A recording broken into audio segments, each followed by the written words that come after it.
Hello everyone, myself Bablu Sani. Today we will start quantum mechanics for BSc third year students. कल हमने BSc first year के लिए electromagnetism second paper start किया था। जो video है वो physics bye BS sir YouTube channel पे अपलोड कर दिया गया है, उसको आप जाके देख सकते हैं। आज हम क्वांटम मैकेनिक्स स्टार्ट करेंगे। क्वांटम मैकेनिक्स स्टार्ट करने से पहले मैं ये बता दूं कि क्वांटम मैकेनिक्स जो आई वो क्लासिकल मैकेनिक्स की असफलताओं के कारण आई।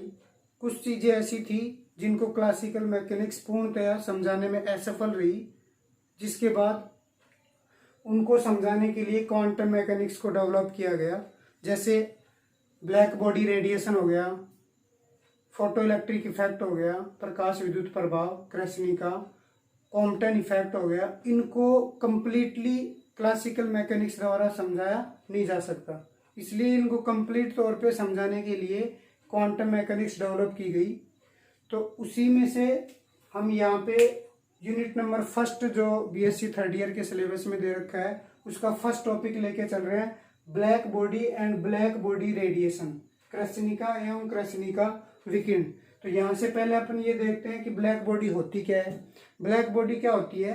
एक ऐसी वस्तु जो अपने ऊपर आपतित सभी तरंग दैर्ध्य की विकिरणों को पूर्णतया अवशोषित कर ले, उसको अपन क्या बोलते हैं?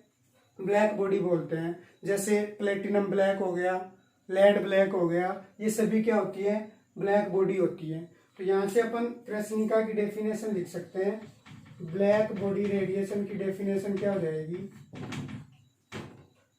एक ऐसी वस्तु जो अपने ऊपर आपतित सभी तरंग दैर्ध्य की विकिरणों को पूर्णतया अवशोषित कर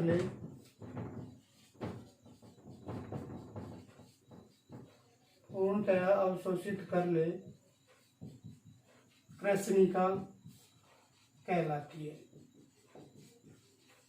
a body which can absorb all kind of radiation with wavelength lambda tends to 0 to infinity incident on it।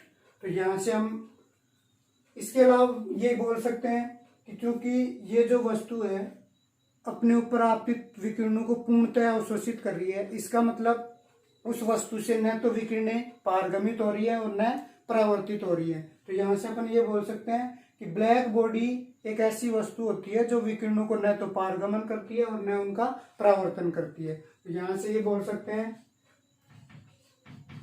क्रैस्निका द्वारा विकिरणों का न तो पारगमन होता है और न ही परावर्तन होता है। न तो रिफ्लेक्ट करेगी न ट्रांसमिट करेगी। इसके अलावा जब न तो पारगमन हो रहा है और न परावर्तन हो रहा है, इसका मतलब उसका अवशोषण गुणांक क्या है? इकाई है। तो यहां से अपन ये बोल सकते हैं कि क्रैस्निका का अवशोषण गुणांक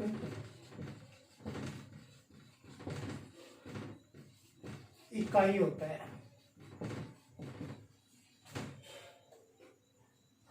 फॉर एग्जाम्पल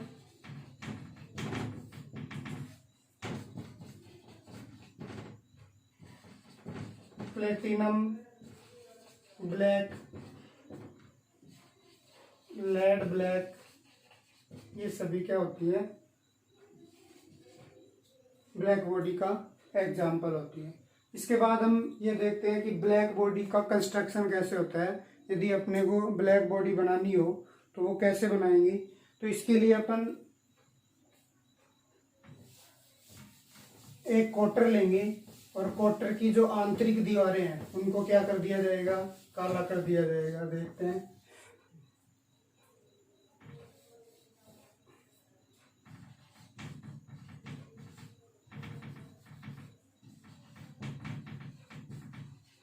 कृष्णिका की रचना, कंस्ट्रक्शन ऑफ ब्लैक बॉडी। देखो, ये मान लो एक कोटर ले लिया और इसकी जो आंतरिक दीवारें हैं उनको क्या कर दिया, काला कर देते हैं।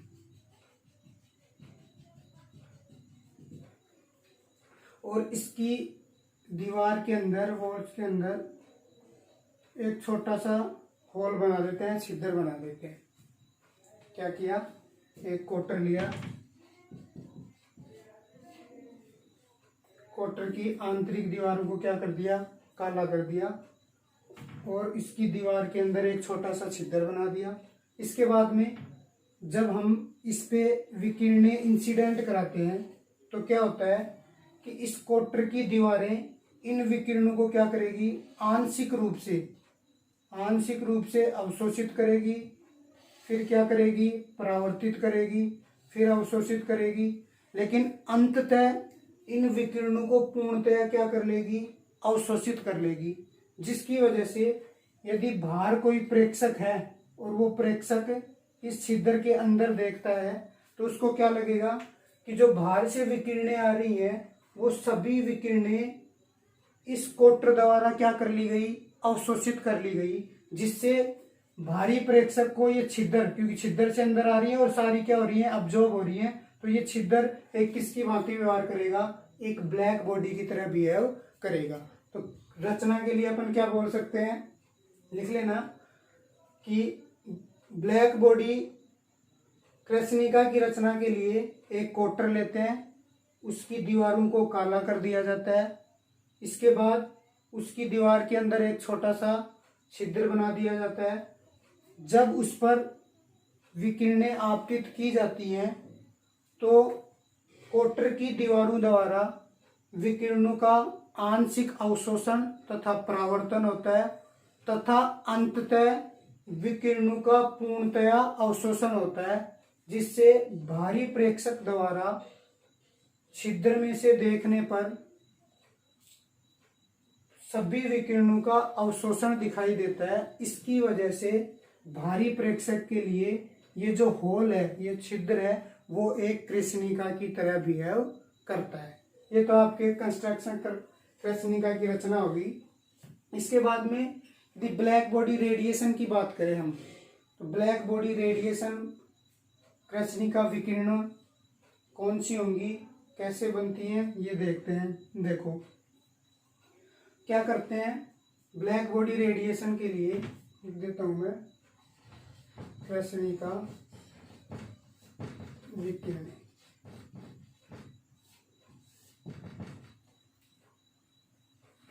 देखो क्या किया जाता है कि ये जो कोटर है उसकी आंतरिक दीवारों को काला करके उसको नियत ताप पे रख के गर्म किया जाता है।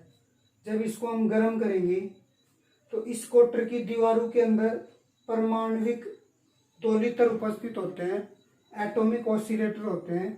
जब इस कोटर को गर्म करेंगे तो वो एनर्जी लेंगे, वो ऑसिलेटर, वो परमाणविक दोलित्र, और क्या करेंगे, कंपन करेंगे। कंपन करने के साथ वो विद्युत चुंबकीय तरंगों का उत्सर्जन करते हैं। वो विद्युत चुंबकीय तरंगे इस कोटर की दीवारों द्वारा आंशिक रूप से अवशोषित और परावर्तित होती रहती हैं, और कुछ विकिरणें इस छिद्र द्वारा क्या होती हैं, बाहर निकलती हैं। उन विकिरणों को अपन क्या बोल देते हैं, कृष्णिका विकिरण बोल देते हैं। एक बार फिर से सुन लो। जब किसी कोटर को नियत ताप पे रख के तथा उसकी आंतरिक दीवारों को काला करके उसको गर्म किया जाता है तो कोटर की दीवारों के अंदर उपस्थित परमाणविक दोलित्र ऊर्जा लेकर कंपन करना प्रारंभ कर देते हैं, जिससे वो विद्युत चुंबकीय तरंगों का उत्सर्जन करते हैं, जिससे ये कोटर अंदर से विद्युत चुंबकीय तरंगों का पूर्णतया भर जाता है। जिसके अंदर जो विकिरण होती हैं उनकी जो तरंग दैर्ध्य होती है वो 0 to कहाँ तक होती है, इन्फिनिटी तक होती है। इसके अंदर जो विद्युत चुंबकीय तरंगी होगी उनकी तरंग दैर्ध्य 0 से अनंत तक कुछ भी हो सकती है। तो यहाँ से कुछ विकिरणें इस छिद्र द्वारा बाहर निकलती हैं, उन विकिरणों को ही अपन क्या बोल देते हैं, कृष्णिका विकिरण बोल देते हैं। साथ में इसमें ये भी ध्यान में रखना है कि कृष्णिका के अंदर, क्योंकि अपन इस कोटर को नियत ताप पे रख रहे हैं तो इसका टेम्परेचर तो चेंज होना नहीं चाहिए। तो यहाँ से क्या होता है कि प्रति सेकंड जितनी विकिरणें उत्सर्जित होती हैं उतनी प्रति सेकंड क्या कर ली जाती है, इन दीवारों द्वारा अवशोषित कर ली जाती है। इसका मतलब अपन ये बोल सकते हैं कि यहाँ पे जो विकिरण घनत्व होता है वो क्या होता है, नियत होता है। विकिरण घनत्व क्या होगा, नियत होगा। तो यहाँ से इसके बाद में कुछ की पॉइंट है वो भी आपको ध्यान में रखने हैं, क्योंकि हम ये बोल रहे हैं कि यहाँ से दीवारों द्वारा परमाणविक ऑसिलेटर या एटॉमिक ऑसिलेटर जब एक्साइट होते हैं, इसका मतलब ये भी आप समझते हैं कि ये विद्युत चुंबकीय तरंगें उत्सर्जित कैसे होती हैं, क्यों होती हैं, क्योंकि जब ये 2 लीटर ऊर्जा लेंगे तो ऊर्जा लेके वो एक्साइटेड होंगे, मतलब उच्च ऊर्जा स्तर में जाएंगे, और उच्च ऊर्जा स्तर में 10⁻⁸ सेकंड रुककर वापिस वो क्या आएंगे, निम्न ऊर्जा स्तर में आएंगे, जिसकी वजह से वो क्या करेंगे, फोटोन उत्सर्जित करते हैं, और वो फोटोन ही क्या होंगी, विद्युत चुंबकीय तरंगे होती है। तो इसका मतलब ये बोल सकते हैं कि जो ब्लैक बॉडी के अंदर जो विकिरण होती हैं वो कौन सी होती हैं, उनको अपन क्या बोल सकते हैं, फोटोन होते हैं। ब्लैक बॉडी के अंदर क्या होते हैं, फोटोन गैस होती है। कृष्णिका के अंदर फोटोन उपस्थित होते हैं। अब क्योंकि फोटोन उत्सर्जित हो रहे हैं, अवशोषित हो रहे हैं, इसका मतलब जो फोटोन की संख्या है इसके अंदर वो नियत नहीं है। तो अपन ये भी बोल सकते हैं कि कृष्णिका के अंदर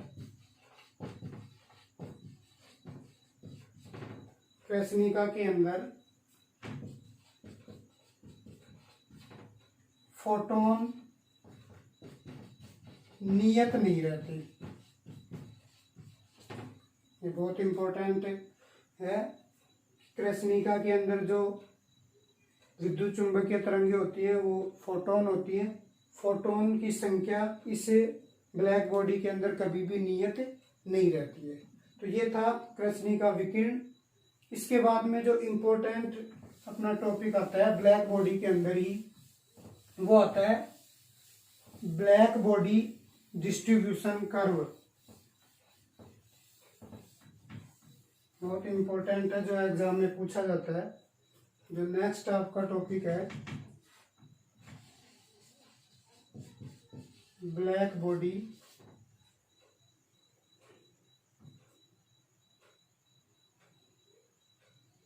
या फिर ये बोले हम, एक बार समझो, देखो क्या होती है ब्लैक बॉडी रेडिएशन कर्व या डिस्ट्रीब्यूशन कर्व।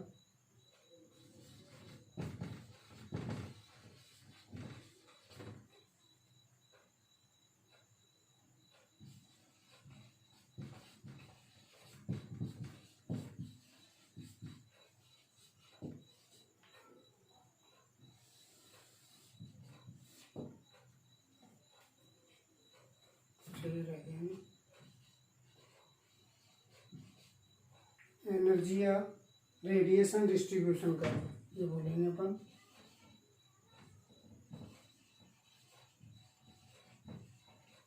देखो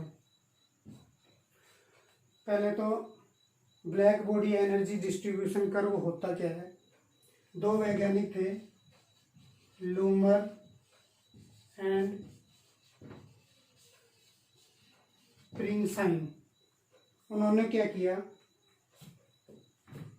कि एक एक्सिस पे तो उन्होंने ले लिया कृष्णिका उत्सर्जन क्षमता, और एक अक्ष पे क्या ले लिया उन्होंने, वेवलेंथ लैम्डा। लूमर तथा प्रिंगसाइम दो वैज्ञानिकों ने अलग अलग ताप पे कृष्णिका उत्सर्जन क्षमता तथा तरंग दैर्ध्य के मध्य एक ग्राफ बनाया, जिसे हम क्या बोलते हैं, ब्लैक बॉडी एनर्जी या रेडिएशन डिस्ट्रीब्यूशन कर्व बोलते हैं। कृष्णिका ऊर्जा वितरण नियम, कृष्णिका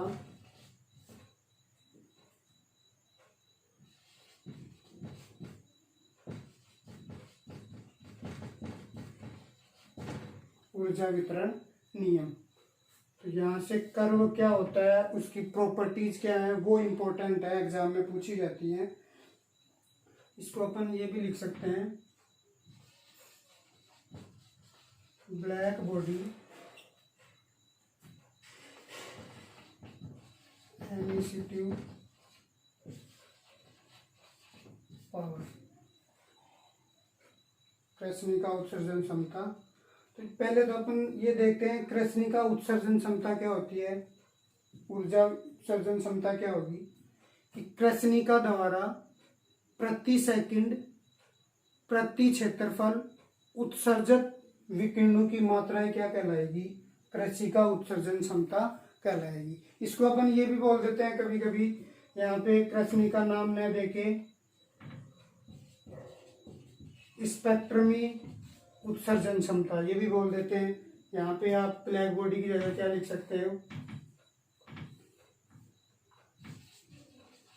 स्पेक्ट्रल एमिसिटिव पावर। तो यहाँ से क्या किया, जब ग्राफ बनाया अलग अलग ताप पे, तो जो ग्राफ बनते हैं वो किस टाइप के बनते हैं,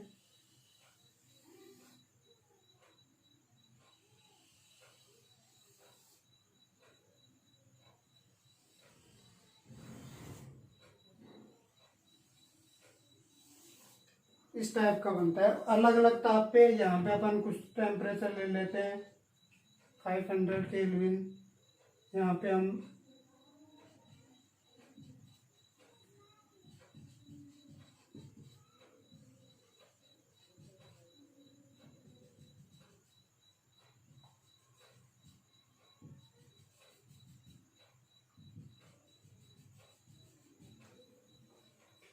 इसको अपन बोलते हैं स्पेक्ट्रमी ऊर्जा वितरण ग्राफ या कर्व।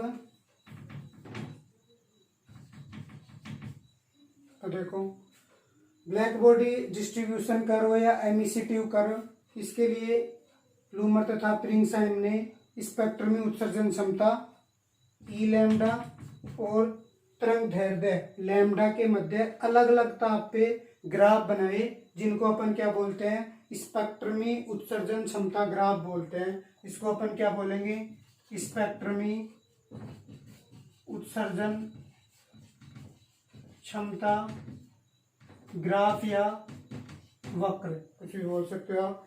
तो इसकी जो प्रॉपर्टीज हैं वो इंपॉर्टेंट है, और वो प्रॉपर्टीज हम एक एक प्रॉपर्टीज देखते हैं, इसी ग्राफ से निकालेंगे, इसी ग्राफ से सारी प्रॉपर्टीज निकालेंगे। तो पहली प्रॉपर्टी तो आपको ग्राफ से दिख रहा होगा। पहली प्रॉपर्टी तो क्या है कि जो ये आपको कर्व दिख रहे हैं वो कहीं पे ब्रेक नहीं हो रहे, इसका मतलब ये जो ग्राफ है वो सारे क्या है, कंटिन्यू है। तो जो अपन पहला पॉइंट ये लिख सकते हैं, कृष्णिका वक्र कैसा होता है, सतत होता है। पहला पॉइंट तो ये आ गया। इसके बाद में सेकंड पॉइंट देखो, प्रत्येक ताप पर 500 केल्विन 1000 केल्विन आगे वाले, तो प्रत्येक ताप पर प्रत्येक तरंग दैर्ध्य की तरंगें क्या होती हैं, उत्सर्जित होती हैं। जैसे यहाँ पे इस 500 केल्विन की बात करें, यहाँ पे तरंग दैर्ध्य, यहाँ पे तरंग दैर्ध्य, इन पे विकिरणें क्या हो रही हैं, ये उत्सर्जन क्षमता है, मतलब ऊपर उत्सर्जन क्षमता क्या होती जाएगी, बढ़ती जाएगी। तो प्रत्येक ताप पर प्रत्येक तरंग दैर्ध्य की विकिरणें क्या हो रही है, उत्सर्जित हो रही है। यहाँ पे देखो मान लिया मैंने lambda is equal to 2 metre है, तो यहाँ पे इस 500 केल्विन पे भी विकिरणें उत्सर्जित हो रही है, इस 1000 केल्विन पे भी विकिरणें क्या हो रही है, उत्सर्जित हो रही है। तो सेकंड पॉइंट अपन क्या लिख सकते हैं, प्रत्येक ताप पर प्रत्येक तरंग दैर्ध्य की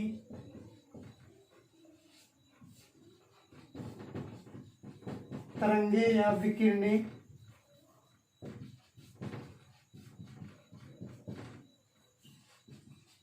उत्सर्जित होती हैं। थर्ड पॉइंट क्या लिख सकते हैं, देखो जैसे जैसे हम टेम्परेचर बढ़ा रहे हैं, यहाँ से 500 केल्विन फिर 1000 केल्विन, तो जो ये उत्सर्जन क्षमता है, स्पेक्ट्रमी उत्सर्जन क्षमता है, एमिसिटिव पावर है, वो क्या हो रही है, बढ़ रही है। यहाँ पे आपके पास कितना है, 500 केल्विन ताप पे ये मान लेते हैं ई लैम्डा 1 है, 1000 केल्विन ताप पे इसकी वैल्यू कितनी है, ई लैम्डा 2 है। तो इसका मतलब जैसे जैसे हमने टेम्परेचर बढ़ाया वैसे वैसे ई लैम्डा का मान, स्पेक्ट्रमी उत्सर्जन क्षमता का मान क्या हो रहा है, बढ़ रहा है। स्पेक्ट्रमी उत्सर्जन क्षमता का मतलब यही है कि प्रति सेकंड प्रति एरिया उत्सर्जित विकिरणों की मात्रा, जो अपने ब्लैक बॉडी बनाई थी उससे प्रति सेकंड प्रति क्षेत्रफल कितने विकिरणें उत्सर्जित हो रही हैं। तो यहाँ टेम्परेचर बढ़ाओगे तो विकिरणों की मात्रा क्या होगी, ज्यादा उत्सर्जित होगी। तो थर्ड पॉइंट अपन ये लिख सकते हैं, ताप का मान बढ़ाने पर उत्सर्जित विकिरणों की मात्रा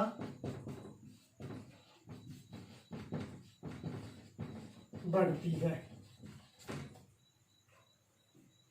फिर देखो, फिर अपन ये बोल सकते हैं कि प्रारंभ में जैसे जैसे तरंग दैर्ध्य का मान बढ़ाते हैं, उत्सर्जित, प्रत्येक ताप की बात कर रहा हूं क्योंकि प्रत्येक ताप पे पहले उत्सर्जित विकिरणों की मात्रा क्या हो रही है, बढ़ रही है, फिर एक अधिकतम मान प्राप्त करके क्या हो रही है, घट रही है। तो प्रत्येक ताप पे ऐसा ही वक्र आपको मिल रहा है। तो फोर्थ पॉइंट अपन क्या लिख सकते हैं कि प्रत्येक ताप पर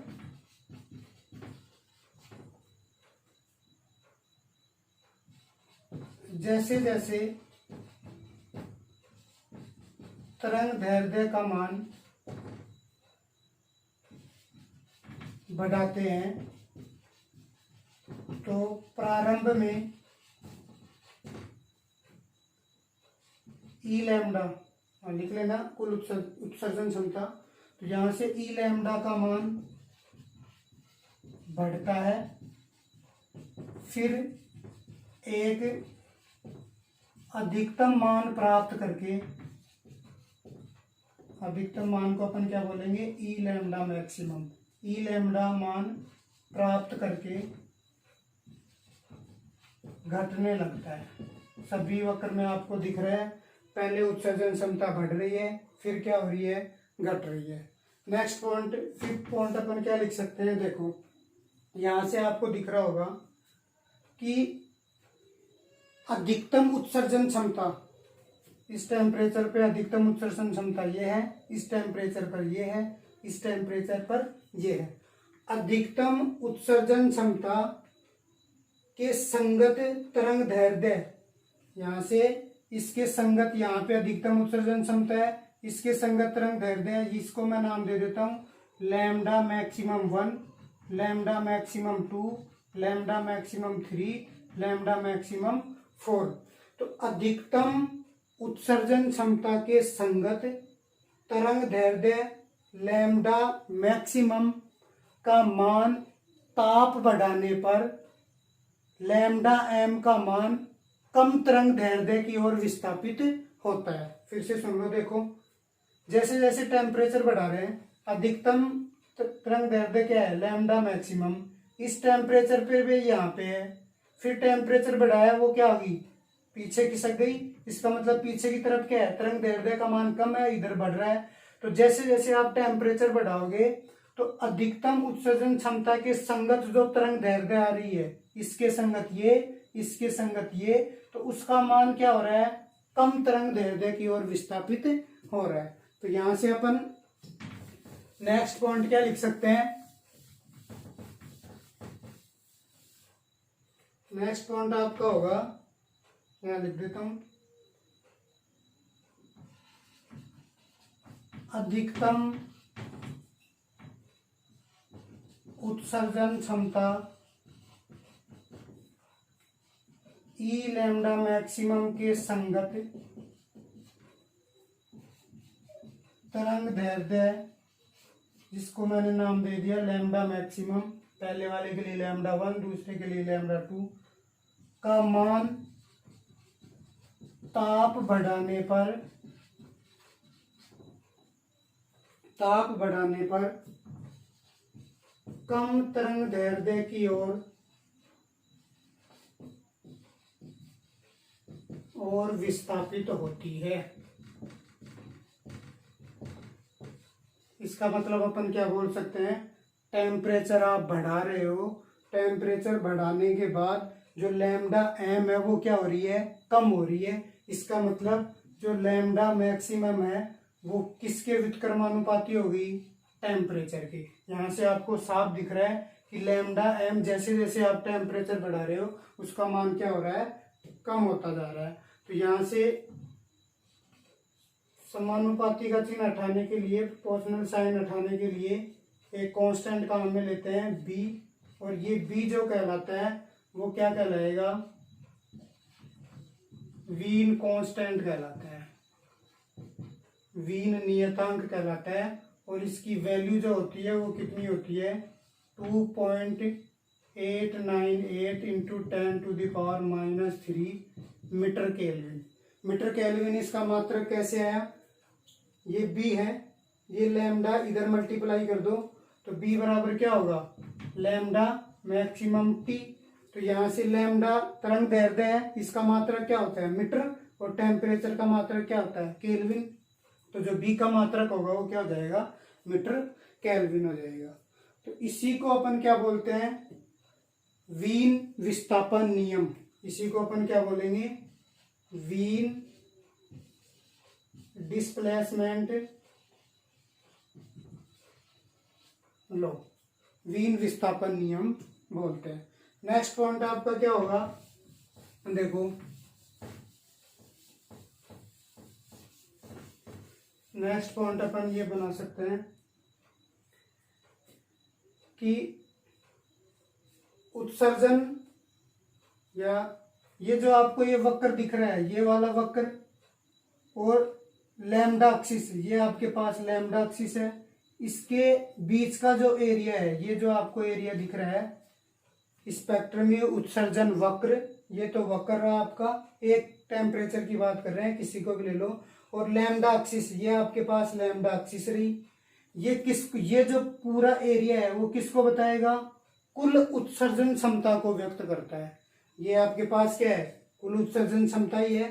तो ये जो पूरा एरिया है वो किसको बताएगा, कुल उत्सर्जन क्षमता, मतलब प्रति सेकंड प्रति क्षेत्रफल कुल कितनी विकिरणें उत्सर्जित हो रही हैं उसको बताएगा। तो नेक्स्ट पॉइंट आपका 6 पॉइंट आपका क्या बनेगा, स्पेक्ट्रम उत्सर्जन ग्राफ व तरंग दैर्ध्य अक्ष के मध्य का कुल क्षेत्रफल कुल उत्सर्जन क्षमता को व्यक्त करता है। और कुल उत्सर्जन क्षमता ताप की चतुर्थ घात के क्या होती है, समानुपाती होता है। इसको अपन ये भी लिख सकते हैं ई लैम्डा इंटू में डी लैम्डा, और कुल की बात कर रहे हैं तो इंटीग्रेशन कैसे आया, ये देखो यहां से अपन इस एरिया की बात कर रहे हैं, इस एरिया को अपन क्या बोल रहे हैं, कुल उत्सर्जन क्षमता बोल रहे हैं। तो इसके लिए अपन ये बोल सकते हैं कि अपने को ये एरिया निकालना है। अब एरिया कैसे निकलेगा, देखो मैंने एक छोटा सा पार्ट ले लिया, ये तो आपके पास इधर तो क्या है, ई लैम्डा है, और ये मान लेते हैं कि यहाँ पे तो तरंग दैर्ध्य लैम्डा है और यहाँ पे लैम्डा प्लस क्या है, डी लैम्डा, मतलब ये जो भाग है उसकी तरंग दैर्ध्य कितनी है, डी लैम्डा। तो ये एक तरह से आपको आयत दिख रहा है।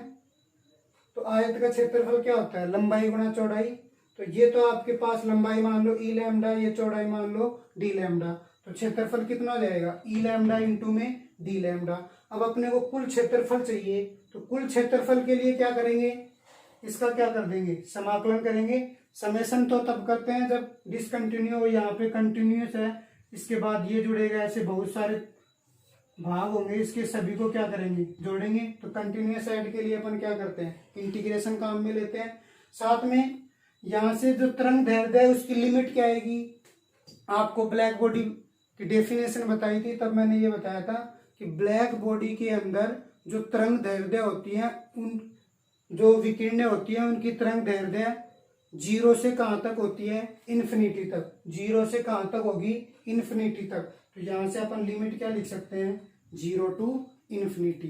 तो ये जो लास्ट पॉइंट है उसको अपन क्या बोल सकते हैं, स्पेक्ट्रमी उत्सर्जन ग्राफ और तरंग दैर्ध्य अक्ष, इसके मध्य का कुल क्षेत्रफल कुल उत्सर्जन क्षमता को व्यक्त करता है, और वो कुल उत्सर्जन क्षमता ताप की चतुर्थ घात के समानुपाती होती है। उसको अपन ये भी लिख सकते हैं, ई लैम्डा इंटू में डी लैम्डा। यहाँ पे पोर्शनल साइन को हटाने के लिए कांस्टेंट काम में लेते हैं सिग्मा, और सिग्मा जो कहलाता है वो कहलाता है स्टीफन बोल्ट्जमान कांस्टेंट।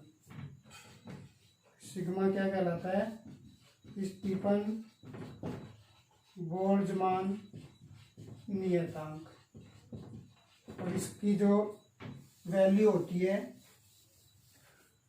वो होती है 5.67 इंटू 10⁻⁻8।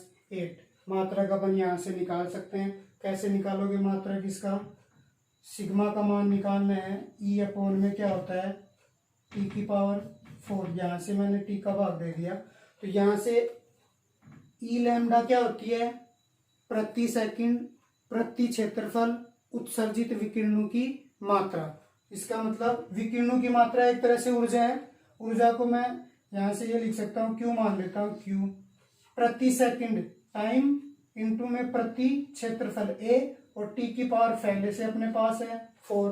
तो यहाँ से प्रति सेकंड प्रति क्षेत्रफल उत्सर्जित विकिरणों की मात्रा क्या कहलाएगी, कुल उत्सर्जन क्षमता।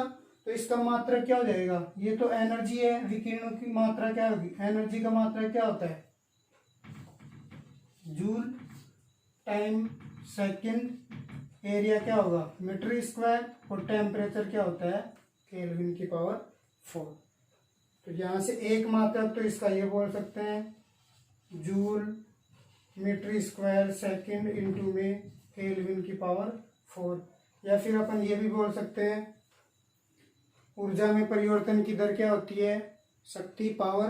तो ये तो आपके पास ऊर्जा का मात्रक रहा, ये समय का मात्रक रहा। इसका मात्रक क्या होता है शक्ति का, वाट, वाट पर मीटर स्क्वायर इंटू में केल्विन की पावर 4। तो ये था black body radiation. Black body के बारे में इम्पोर्टेंट जो चीज है वो इसका ग्राफ पूछा जाता है, कृष्णिका विकिरण ऊर्जा वितरण ग्राफ। ऊर्जा वितरण ग्राफ में इसकी प्रॉपर्टी इंपॉर्टेंट है। ये जो 5-6 प्रॉपर्टी बताई है ये एग्जाम में पूछी जाती हैं। तो ये ब्लैक बॉडी पर आपका वीडियो था। आज के लिए इतना ही। नेक्स्ट वीडियो हम इस ब्लैक बॉडी को क्लासिकल मैकेनिक्स समझाने में कैसे असफल रही, फिर उसको कंप्लीट तौर पे समझाने के लिए क्वांटम मैकेनिक्स द्वारा कौन कौन से नियम दिए गए, उनको नेक्स्ट वीडियो में देखेंगे। तो थैंक यू।